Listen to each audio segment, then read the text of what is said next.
అప్పు తీసుకున్న వారి కోసం మన రిజర్వ్ బ్యాంకు ఒక నిబంధన తీసుకొచ్చింది. అదేంటంటే అప్పు తీసుకున్న వారి దగ్గర రికవరీకి వెళ్ళినప్పుడు పరుషంగా ప్రవర్తించకుండా మర్యాదపూర్వకంగా లోన్ రికవరీ చేయాలి. ఖచ్చితంగా అవసరార్థం తీసుకుని మధ్యతరగతి, దిగువ మధ్యతరగతి పేదవారికి ఈ నిబంధన ఒక వరం లాంటిది. ఎందుకంటే వారి హరాస్మెంటు కాస్త తప్పుతుంది. కానీ పై స్థాయి వారు, ఉన్నత స్థాయి వ్యక్తులు లోన్ తీసుకుని ఇప్పటికే కొన్ని వేల కోట్ల రూపాయలు ఎగవేసి విదేశాలకు పారిపోయిన సంఘటనలు మనం చూస్తున్నాం. అలాంటి వారికి మాత్రం ఇది చాలా ఉపయోగకరంగా ఉంటుంది. ఇంకా పైపెచ్చు రిజర్వ్ బ్యాంకు వారు ఇట్లా హరాస్ చేస్తున్నారని చెప్పేసి మొరపెట్టుకునే అవకాశం కూడా రిజర్వ్ బ్యాంకు కల్పించింది. కాబట్టి ఇది వారికి ఒక అవకాశంగా పరిణమిస్తుందేమో అని నా అనుమానం.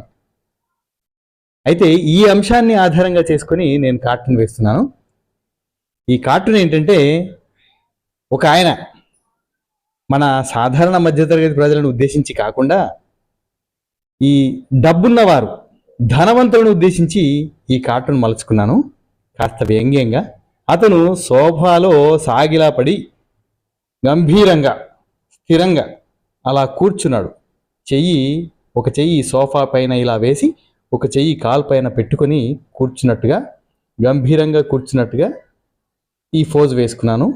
తర్వాత లోన్ రికవరీ కోసం వచ్చినటువంటి అధికారులు పాపం వంగి దండం పెడుతూ లోన్ డబ్బులు ఇవ్వకుండా 4 ఏళ్లుగా సతాయిస్తున్నారు, ఇకనైనా ఇవ్వగలరని హృదయపూర్వక విన్నపం అంటూ బతిమలాడుతూ లోన్ రికవరీ చేయడానికి అడుగుతున్నారు. ఇది నేను వేసుకున్నటువంటి కార్టూన్. ఇక్కడ లోన్ రికవరీకి వచ్చినటువంటి అధికారులలో ఒక అతను వంగి దండం పెడుతున్నాడు, మరొకతను చేతిలో ఫైల్ పట్టుకొని ముభావంగా నిలబడి ఉన్నాడు. ఇది కార్టూన్. నచ్చితే తప్పకుండా లైక్ చేసి మన పేజీని ఫాలో చేయండి.